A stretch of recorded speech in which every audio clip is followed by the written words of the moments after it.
الرحيم. النهارده ان شاء الله هعمل لكم البغاشة السورية. بتبقى بالعجينة. طريقتها بسيطة جدا ومبتاخدش وقت في عمايلها. عبارة عن المقادير اللي قدامنا دي عبارة عن كوباية دقيق، بضاية، هنا بضاية، نص معلقة فانيليا، ممكن فانيليا العادية اللي هي عاملة زي السكر دي، رشة منها، ذرة ملح، 3 معالق زيت، ومقدار مية دافية للعجينة نعجن بيها. دي المقادير كلها، وهنشوف دلوقتي العجينة هتبقى عاملة ازاي. يلا معايا. حطيت البيضة عليها حطيت نص معلقة الفانيليا. بعد كده بنحط دي كل المكونات هنحطها على بعض كلها مع بعض كده.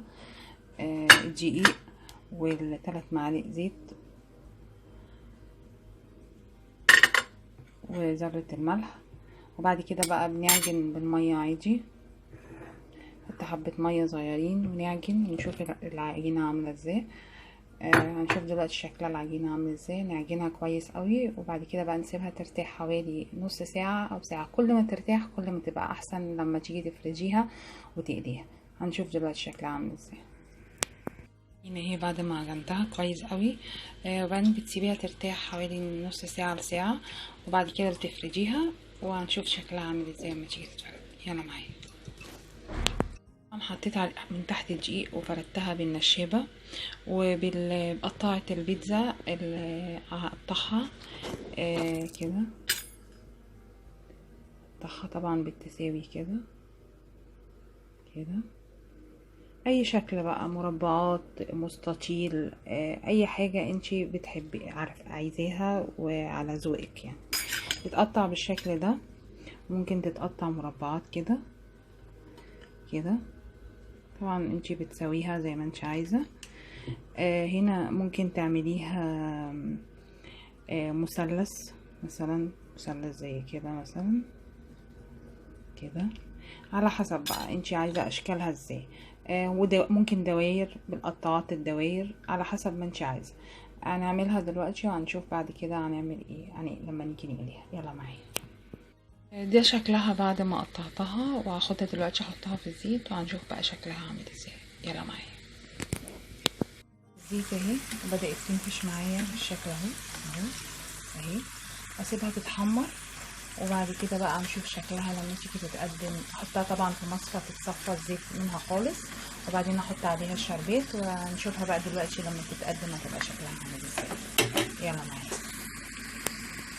في طريقة تانية بالنسبة لعجينة البغاشة، ان انا بقطعها شرايح زي كده، وبعدين اجي الفها على زي وردة. هي بتبقى بغاشة الوردة. بلفها على بلفها على الشوكة بالشكل ده كده، وبعدين بنزلها في الزيت. هنشوف دلوقتي شكلها عامل ازاي. يلا معايا. البغاشة التانية وسبتها تتصفى في مصفى، وبعدين بقى ايه، هنا البغاشة الوردة انا لفيتها كذا مرة، بحطها كده في الزيت اهي، واسيبها لغاية ما تتعمل معايا. هي هتطلع من اهي كده.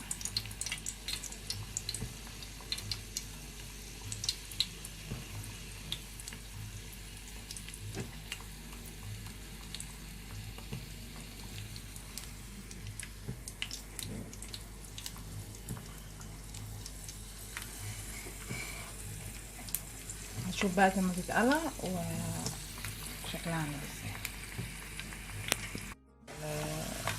البغاشة الوردة بس اهو، اول ما بتحطيها في اهي بتحطيها بقى بالصفرة من الزيت، وبعد كده بقى ايه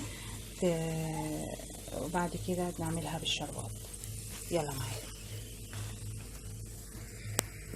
البغيشة بكل تفاصيلها اهي بمكوناتها. انا حطيت عليها العسل، ممكن لو عايزاها مقرمشه قوي تحطي عليها تطلعيها من الزيت على طول على العسل على طول. والعسل انا قلت قبل كده طريقته، بس يكون بارد، عسل يكون بارد.